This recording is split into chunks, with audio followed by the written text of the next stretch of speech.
talk by the Venerable Mahasi Sayadaw Agamaha Pandita Usabana, given to his disciples on their induction into Vipassana meditation at Sasana Yekta Meditation Center, Rangoon, Burma.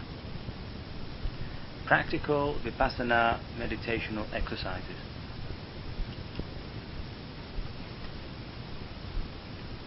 The practice of Vipassana, or insight meditation, is the effort made by the meditator to understand correctly the nature of the psycho-physical phenomena taking place in his own body.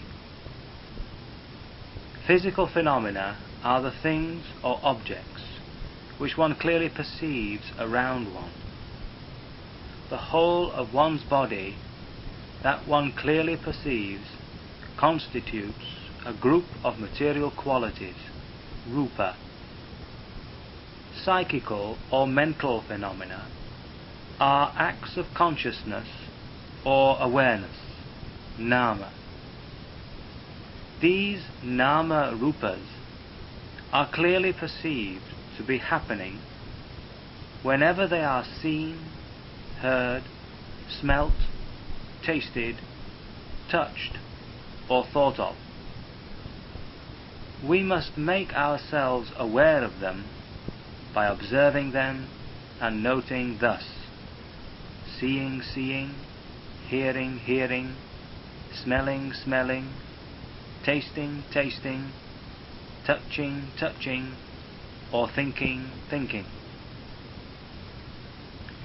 Every time one sees, hears, smells, tastes, touches, or thinks, one should make a note of that fact. But in the beginning of one's practice, one cannot make a note of every one of these happenings. One should therefore begin with noting those happenings which are conspicuous and easily perceivable. With every act of breathing, the abdomen rises and falls, which movement is always evident. This is the material quality known as Vayodhatu, the element of motion. One should begin by noting this movement, which may be done by the mind intently observing the abdomen.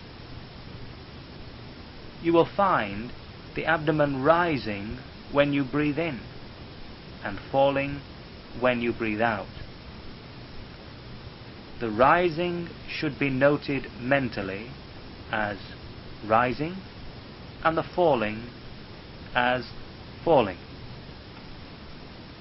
If the movement is not evident by just noting it mentally, keep touching the abdomen with the palm of your hand.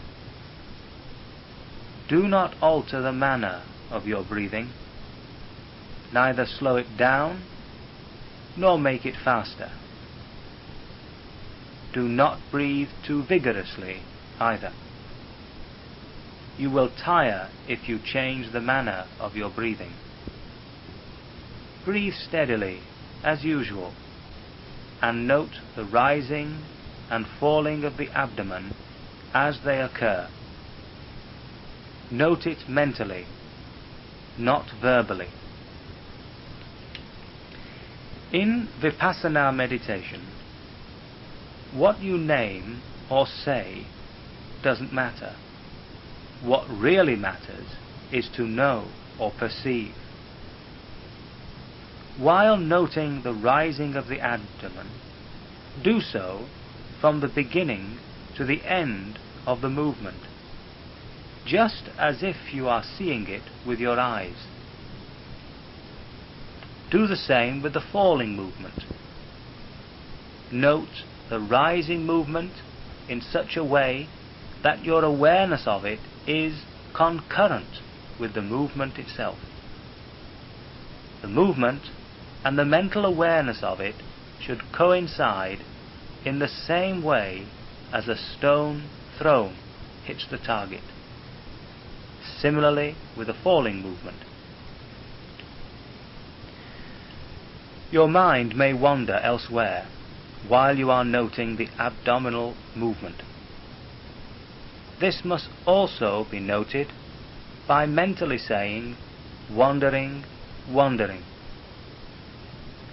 When this has been noticed once or twice, the mind stops wandering, in which case you go back to noting the rising and falling of the abdomen. If the mind reaches somewhere, note as reaching, reaching. Then go back to the rising and falling of the abdomen. If you imagine meeting somebody, note as meeting, meeting. Then back to the rising and falling. If you imagine meeting and talking to somebody, note as talking, talking. In short, whatever thought or reflection occurs should be noted. If you imagine, note as imagining. If you think, thinking. If you plan, planning. If you perceive, perceiving. If you reflect, reflecting. If you feel happy, happy. If you feel bored, bored. If you feel glad, glad. If you feel disheartened, disheartened. Noting all these acts of consciousness is called Cittanupassana. Because we fail to note these acts of consciousness, we tend to identify them with a person or individual. We tend to think that it is I who is imagining, thinking, planning, knowing, or perceiving. We think there is a person who from childhood onwards has been living and thinking. Actually, no such person exists. There are instead only those continuing and successive acts of consciousness. That is why we have to note these acts of consciousness and know them for what they are. That is why we have to note each and every act of consciousness as it arises. When so noted, it tends to disappear. We then go back to noting the rising and falling of the abdomen.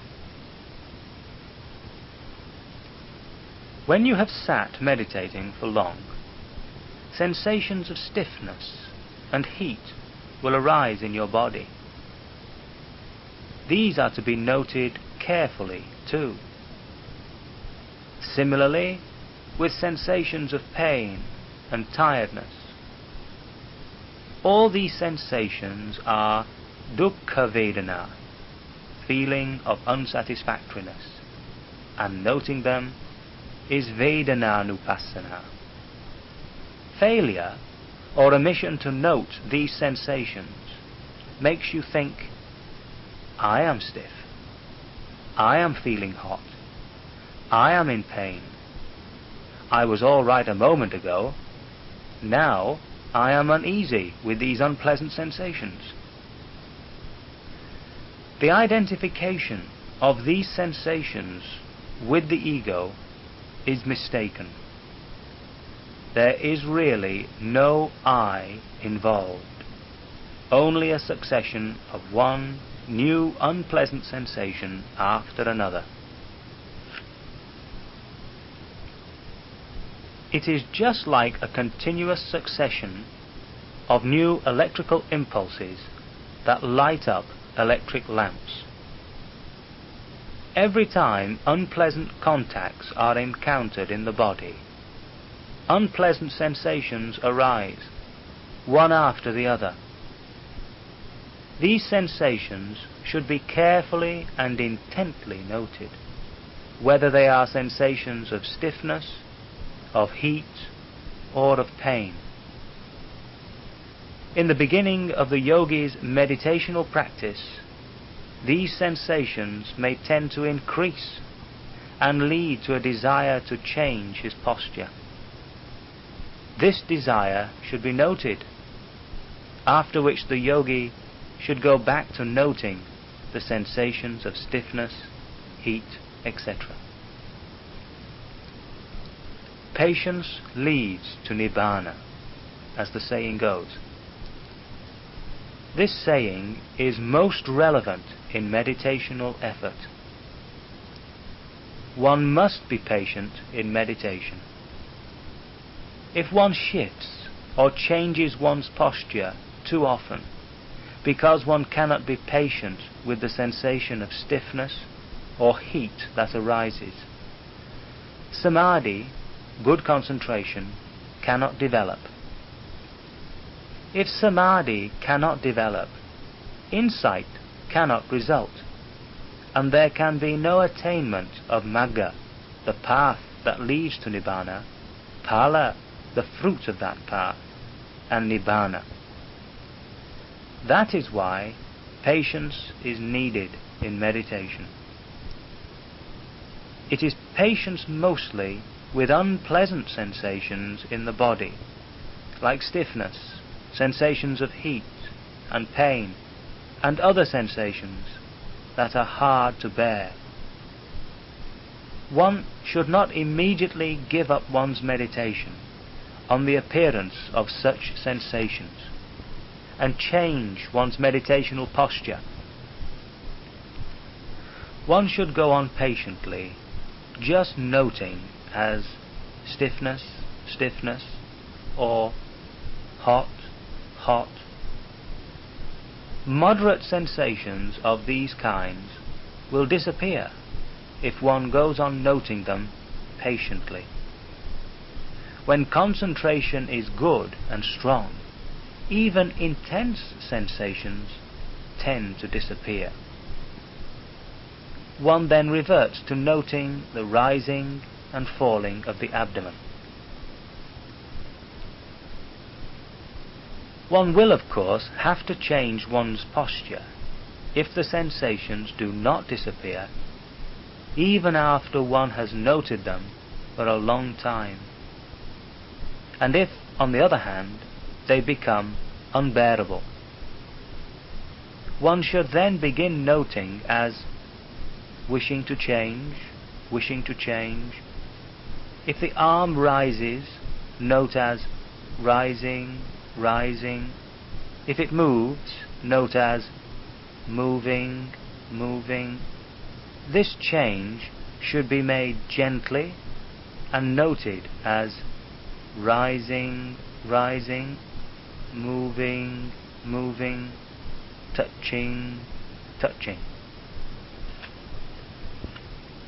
If the body sways, swaying, swaying.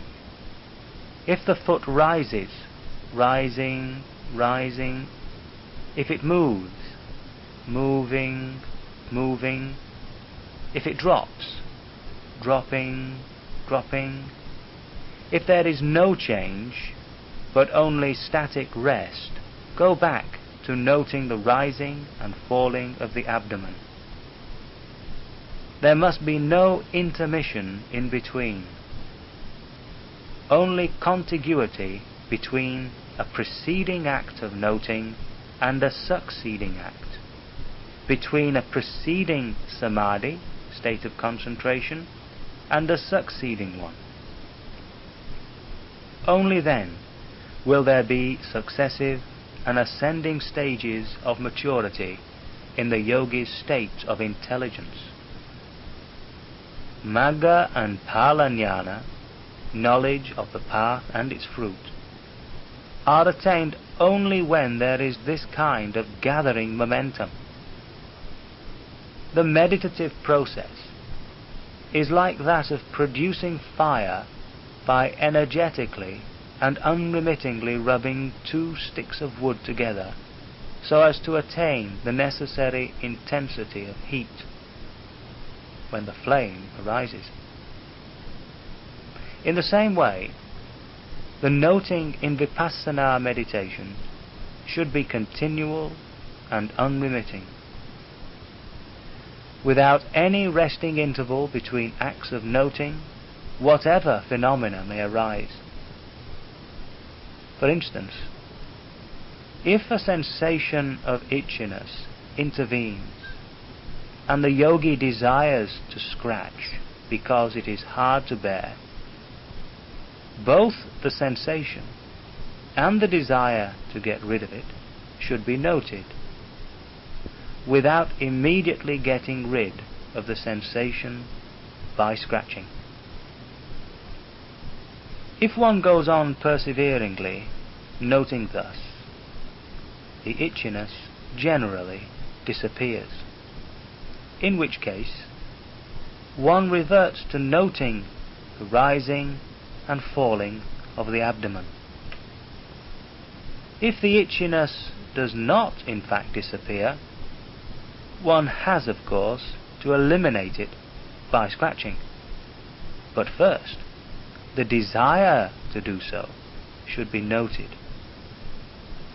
All the movements involved in the process of eliminating this sensation should be noted, especially the touching, pulling and pushing and scratching movements, with an eventual reversion to noting the rising and falling of the abdomen.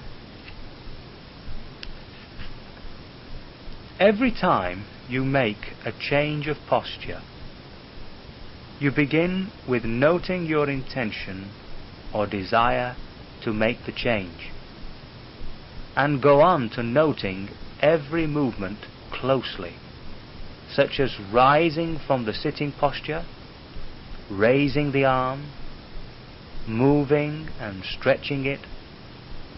You should make the change at the same time as noting the movements involved. As your body sways forward, note it.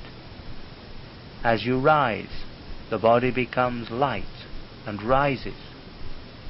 Concentrating your mind on this, you should gently note as rising, rising. The yogi should behave as if he were a weak invalid. People in normal health rise easily and quickly or abruptly. Not so with feeble invalids, who do so slowly and gently. The same is the case with people suffering from backache, who rise gently, lest the back hurt and cause pain. So also with meditating yogis. They have to take their changes of posture gradually and gently. Only then will mindfulness, concentration, and insight be good. Begin therefore with gentle and gradual movements. When rising, the yogi must do so gently, like an invalid, at the same time noting as rising, rising. Not only this, though the eye sees, the yogi must act as if he does not see. Similarly, when the ear hears, while meditating, the yogi's concern is only to note. What he sees and hears are not his concern. So whatever strange or striking things he may see or hear, he must behave as if he does not see or hear them, merely noting carefully. When making bodily movements, the yogi should do so gradually, as if he were a weak invalid, gently moving the arms and legs, bending or stretching them, bending down the head and bringing it up. All these movements should be made gently.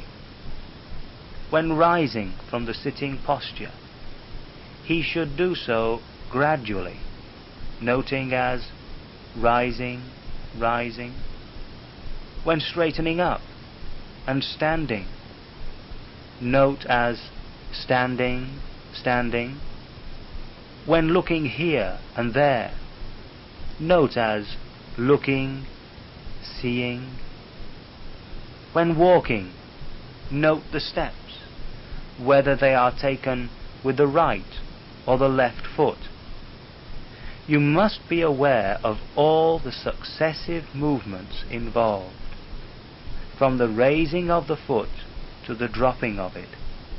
Note each step taken with the right foot or the left foot. This is the manner of noting when one walks fast. It will be enough if you note thus when walking fast and walking some distance. When walking slowly or doing the Chankama walk, walking up and down, 3 movements should be noted in each step. When the foot is raised, when it is pushed forward, and when it is dropped. Begin with noting the raising and dropping movements. One must be properly aware of the raising of the foot. Similarly, when the foot is dropped, one should be properly aware of the heavy falling of the foot. One must walk, noting as raising, dropping, raising, dropping with each step. This noting will become easier after about 2 days. Then go on to noting the 3 movements as described above, as raising, pushing forward, dropping, raising, pushing forward, dropping. In the beginning, it will be suffice to note 1 or 2 movements only, thus right step, left step, when walking fast, and raising, dropping, when walking slowly. If when walking thus you want to sit down, note as wanting to sit down, wanting to sit down. When actually sitting down, note concentratedly the heavy falling of your body. When you are seated, note the movements involved in arranging your legs and arms. When there are no such movements, but just a stillness, static rest of the body, note the rising and falling of the abdomen. While noting thus, and if stiffness of your limbs and sensation of heat in any part of your body arise, go on to note them. Then back to rising, falling. While noting thus, and if a desire to lie down arises, note it, and the movements of your legs and arms as you lie down. The raising of the arm, the moving of it, the resting of the elbow on the floor, the swaying of the body, the stretching of the legs, the listing of the body as one slowly prepares to lie down, all these movements should be noted. To note as you lie down thus is important. In the course of this movement, that is, lying down, you can gain a distinctive knowledge, that is, Magga-jnana and Phala-jnana, the knowledge of the path and its fruition. When samadhi, concentration, and jnana, insight, are strong, the distinctive knowledge can come at any moment. It can come in a single bend of the arm, or in a single stretch of the arm. Thus it was that the Venerable Ananda became an Arahat. The Venerable Ananda was trying strenuously to attain Arahatship overnight on the eve of the first Buddhist council.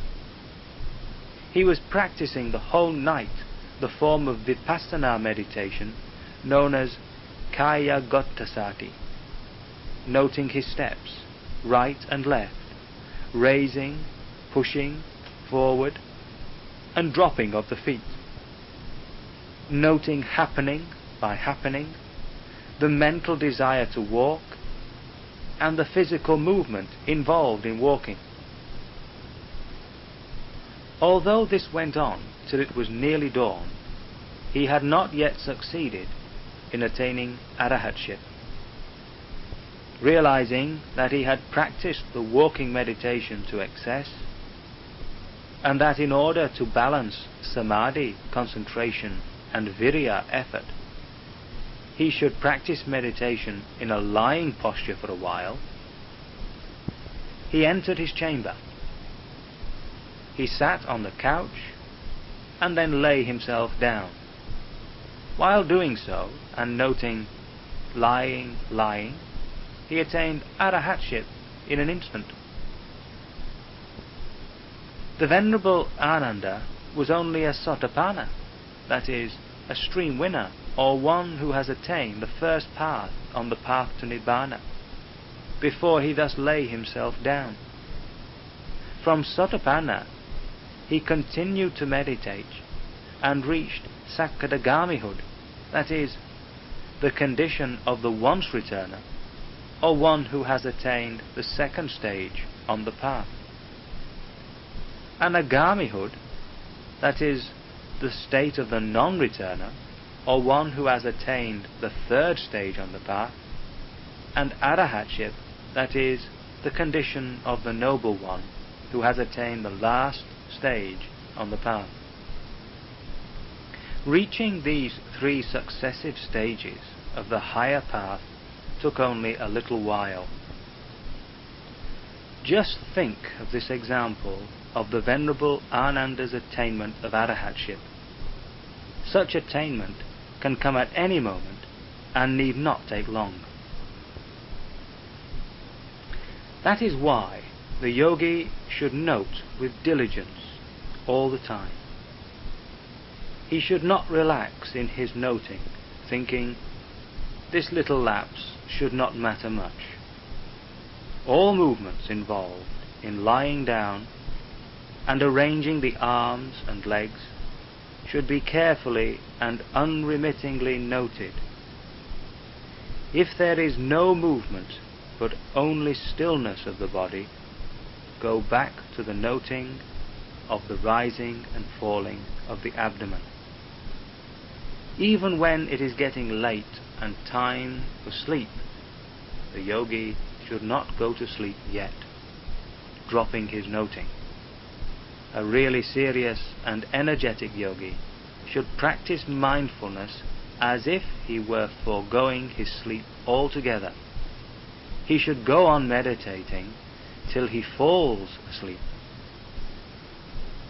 If the meditation is good and has the upper hand, he will not fall asleep. If, on the other hand, drowsiness has the upper hand, he will fall asleep.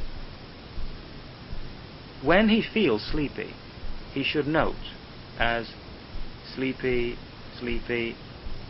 If his eyelids droop, drooping, drooping. If they become heavy or leaden, heavy, heavy. If the eyes become smarting, smarting, smarting. Noting thus, the drowsiness may pass and the eyes become clear again. The yogi should then note as clear, clear, and go on to note the rising and falling of the abdomen.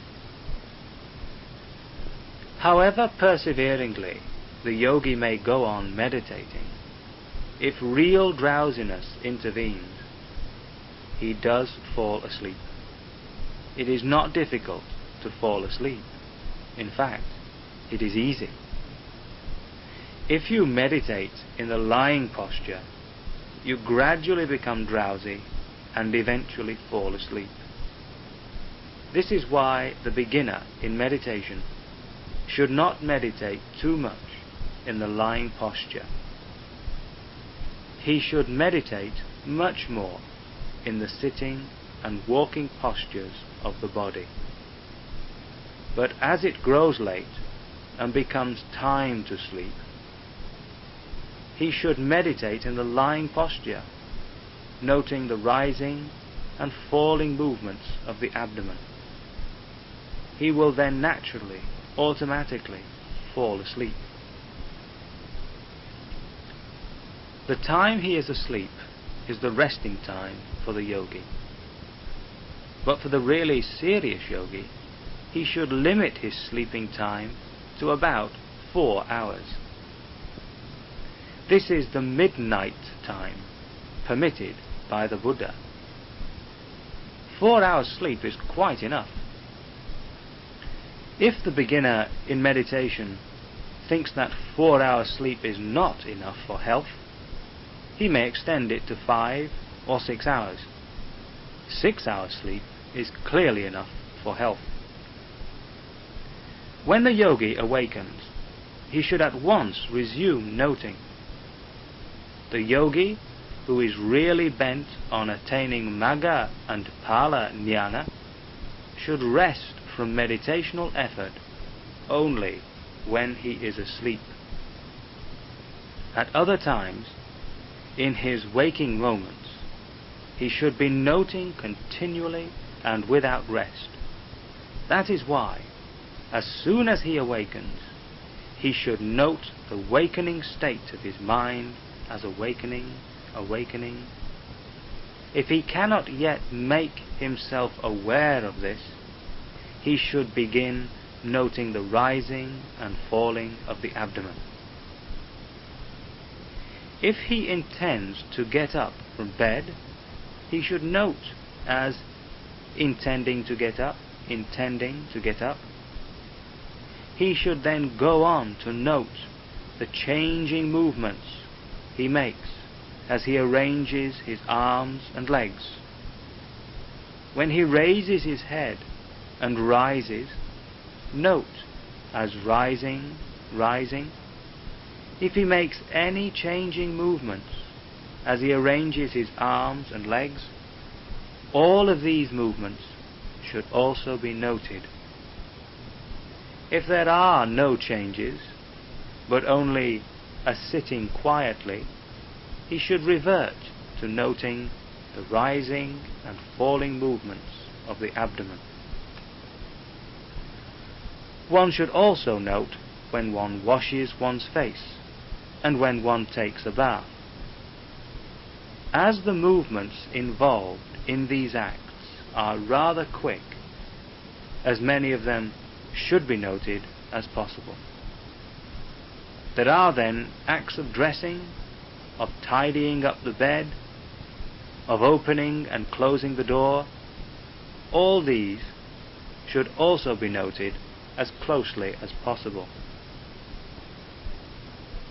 When the yogi has his meal and looks at the meal table, he should note as looking, seeing.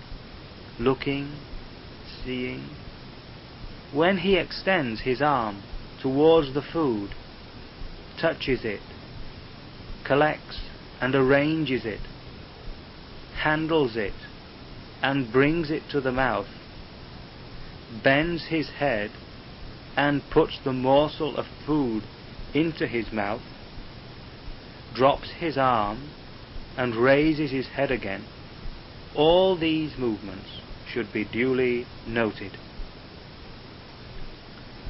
The following instructions are a way of noting in accordance with the Burmese way of taking a meal. Those who use fork or spoon or chopsticks should note the movements in an appropriate manner. When he chews the food, he should note as chewing. when he comes to know the taste of the food, he should note as knowing, knowing. As he relishes the food and swallows it, as the food goes down his throat, he should note all these happenings. This is how the yogi should note as he takes one morsel after another of his food. As he takes his soup, all the movements involved, such as extending of the arm, handling of the spoon, and scooping with it, and so on, all these should be noted. To note thus at mealtime is rather difficult, as there are so many things to observe and note. The beginning yogi is likely to miss several things which he should note, but he should resolve to note all. He cannot, of course, help it if he overlooks and misses some, but as his samadhi concentration becomes strong, he will be able to note closely all these happenings. Well, I have mentioned so many things for the yogi to note, but to summarize, there are only a few things to note. When walking fast, note as right step, left step, and as raising, dropping, when walking slowly. When sitting quietly, just note the rising and falling of the abdomen. Note the same when you are lying, if there is nothing particular to note. While noting thus, and if the mind wanders, note the acts of consciousness that arise. Then back to the rising and falling of the abdomen. Note also the sensations of stiffness, pain, and ache, and itchiness as they arise. Then back to the rising and falling of the abdomen. Note also as they arise the bending and stretching and moving of the limbs, bending and raising of the head, swaying and straightening of the body, then back to the rising and falling of the abdomen. As the yogi goes on noting thus, he will be able to note more and more of these happenings. In the beginning, as his mind wanders here and there, the yogi may miss noting many things, but he should not be disheartened. Every beginner in meditation encounters the same difficulty, but as he becomes more practiced, he becomes aware of every act of mind wandering, till eventually the mind does not wander any more. The mind is then riveted on the object of its attention, the act of mindfulness becoming almost simultaneous with the object of its attention, such as the rising and falling of the abdomen.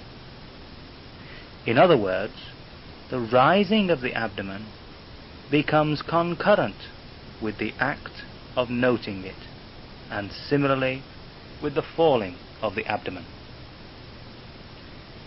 The physical object of attention and the mental act of noting are occurring as a pair. There is in this occurrence no person or individual involved. Only this physical object of attention and the mental act of noting occurring as a pair. The yogi will, in time, actually and personally experience these occurrences. While noting the rising and falling of the abdomen, he will come to distinguish the rising of the abdomen as physical phenomenon, and the mental act of noting of it as psychical phenomenon. Similarly with the falling of the abdomen. Thus the yogi will distinctly come to realize the simultaneous occurrence in pair of these psychophysical phenomena. Thus, with every act of noting, the yogi will come to know for himself clearly that there are only this material quality, which is the object of awareness or attention, and the mental quality that makes a note of it. This discriminating knowledge is called Nama Rupa Paricheda Jnana, the beginning of the Vipassana Jnana. It is important to gain this knowledge correctly. This will be succeeded as the yogi goes on by the knowledge that distinguishes between the cause and its effect, which knowledge is called Pachaya Parigaha Jnana. As the yogi goes on noting, he will see for himself that what arises passes away after a short while. Ordinary people assume that both the material and mental phenomena go on lasting throughout life, that is, from youth to adulthood. In fact, this is not so. There is no phenomenon that lasts forever. All phenomena arise and pass away so rapidly that they do not last even for the twinkling of an eye. The yogi will come to know this for himself as he goes on noting.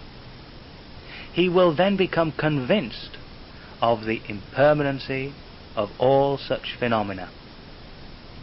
Such conviction is called Anicca-nupassana Jnana. This knowledge will be succeeded by Dukkha-nupassana Jnana, which realizes all this impermanency as suffering. The yogi is also likely to encounter all kinds of hardship in his body, which is just an aggregate of sufferings. This is also Dukkha-nupassana Jnana. Next, the yogi will become convinced that all these psycho-physical phenomena are occurring of their own accord, following nobody's will and subject to nobody's control. They constitute no individual or ego entity. This realization is Anatta-nupassana Jnana. When, as he goes on meditating, the yogi comes to realize firmly that all these phenomena are anicca, dukkha and anatta, he will attain Nibbana. All the former Buddhas, Arahats and Ariyas realize Nibbana following this very path. All meditating yogis should recognize that they themselves are now on this Satipatthana path, in fulfillment of their wish for attainment of Magga-jnana, knowledge of the path, Phala-jnana, knowledge of the fruition of the path, and Nibbana Dhamma, and following the ripening of their parami, perfection of virtue. They should feel glad at this, and at the prospect of experiencing the noble kind of samadhi, tranquility of mind brought about by concentration, and jnana, supramundane knowledge or wisdom, experienced by the Buddhas, Arahats and Ariyas, and which they themselves have never experienced before. It will not be long before they will experience for themselves the Magga Jnana